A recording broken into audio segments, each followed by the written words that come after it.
Well, we welcome in Hampton head coach Ivan Thomas and senior forward Xzavier Long. Coach Thomas enters his second season with the Pirates after earning 17 wins last season, the second most by a first-year head coach in program history. Long joins Coach Thomas at Hampton for his second season, looking to build off his 6.6 points and 5.0 rebounds per game. Coach, quite a year for you last year, making the CAA quarterfinals in your first year is pretty impressive on top of the accolades that I just mentioned. What are we expecting for year two? You're taking that next jump, and obviously, you have a great player right next to you. Oh, we're, expecting just like we do every day, just to get better each and every day, each and every game. Keep stacking days, keep getting better, keep building our culture, and just keep defending our culture with our young men. We just want to get better, every day. That's all we're trying to do. Last year's in the rear mirror. We're not looking back. We're looking straight ahead. We got. Last year was last year. We're not, looking for nobody to pat us on the back and tell us how, great of a job we did. We're not built that way around here. Everybody starts 0-0, and we're looking to get better in terms of this season and building this team and, developing this chemistry. And so we're excited about it. We'll go to Griffin first, and then Jerry next. Coach Thomas, hope you're having a great day so far. I've known the guy that's sitting right next to you since he was a freshman at Canisius. Just how have you seen him over his time in this Hampton program really mature and again become a leader for this program?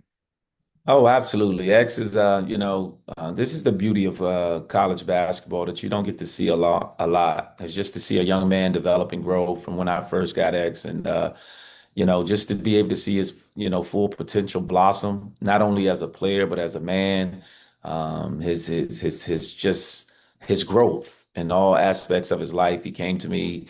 He actually graduated early, bought into the academics, got his degree, and then decided to come back and be a part of a culture in year two, which is special. It's special for us because in this day and age, a lot of guys bounce around, but he decided to come back to not just to be a part of our program, but I think he understood the consistency of being coached and seeing his game flourish under a second year opportunity. Meaning, I understand coach's system, I understand who coaches it, who coach is, I understand our staff, and let's see if I can continue to grow. And boy, has he.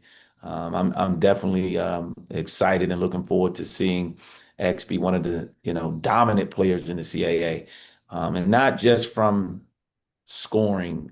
X impacts our game in every aspect. He, from shooting to defending. I'll go on a limb, and I think X will be one of the better defenders in this league, if not one of the best defensive players in the country. Jerry? Hey, Coach.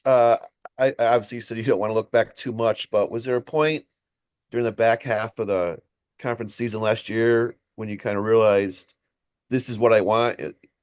This is the foundation I want to build. Was there any point in that last half of the season where you felt pretty good about where things were going long term?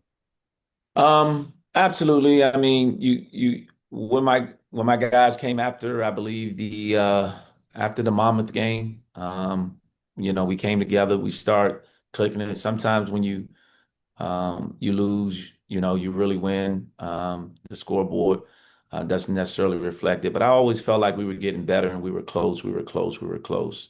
And so I thought we hit a time and a point where all guys bought in and it started to click. And I think we went on like a 5 or 6 game winning streak. And I actually thought we were going into the tournament. People talk about, us winning 17 games. I think we gave away 2 or 3 of them, to be honest. And then I thought, we were going into the tournament really in a position that we could beat anybody. And I meant that. And so yes, I was, pleased and thrilled with how we came together at the end of the season, and that's important that you gel at the right time, and I thought we did, and then we just kind of hit a hiccup in the road against, I believe it was Drexel, and we kind of didn't recover after that, but we still played hard but didn't recover. And but we learned. We have some guys that learned from that loss, learned from some of those lessons that went on in that game, and hopefully it'll pay dividends with them coming back and being able to teach the guys and defend our culture the way we should. Thank you. Awesome. Griffin, I think you got a question. Yeah, X, just from your perspective, what are some of the ways that this program can improve and build off last season? You said and build off. Yep, What do you mean? What do you mean by that? just to improve from last year, like some of the intangible Oh, things. um, I think this team, we're a lot more bought in than we were last year. We coach gathered a group of guys that seem to know what he wants. I feel like we're getting there faster than we were last year, and I think that's helping our defense tremendously and just our overall system. I think that's pretty much the main thing in terms of improvement in my eyes. Like everybody just seems more focused, more bought in. And I think that was what like we were really missing as a team last year. We had the talent, but we weren't the most efficient team. And then how about in the off season, just having another year under all your belts together? How do you think that went for you and your group? I think it went well. Like Coach said, we've been working. We don't really try to look back too much. So we won a couple games last year, but we plan to win more. We've been working really hard the whole summer. We got here early, left late, and we do that every day. We get up early, work out. We leave the gym late. So hopefully everything should go as planned, but it never goes like that. So we'll see. Guys, last question here.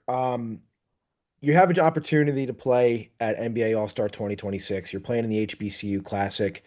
For both of you, what does that mean to you to be able to play in that game, showcase against A&T?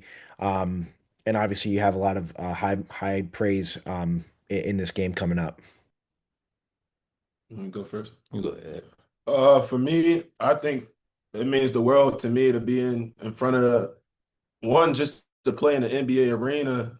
Just that atmosphere alone is amazing. But to be in front of a bunch of guys, I know there would be NBA players there.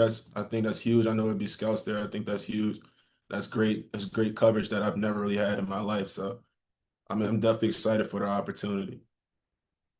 Yeah, I think it's a tremendous opportunity for our young men, and we're excited about it. Like X said, it's an honor for them to be in the same light, to play on the same floor. Some of the guys that they watch and they see and they grow and they want to be like and be in that same arena and that same atmosphere. It's an opportunity that will happen once in a lifetime for a college athlete to be able to be around NBA All-Stars during NBA All-Star Week. And so we're extremely, honored and happy to be a part of this game in terms of the CAA being represented and having an opportunity to play A&T in that game. With all that excitement, it also showcases the CAA. And with all that excitement, it kind of refocuses me in that it's a league game. And so at the end of the day, that's what it is. It will directly impact, our goals and our team standings and what we want to accomplish. So absolutely, we are excited, but we're not remiss in terms of, what this game means in terms of league play. So the Pirates are slated to open the 25-26 campaign on November 3rd at Milwaukee. Guys, thank you so much for joining us, and we look forward to seeing both of you guys produce a great year for each other. Thank you.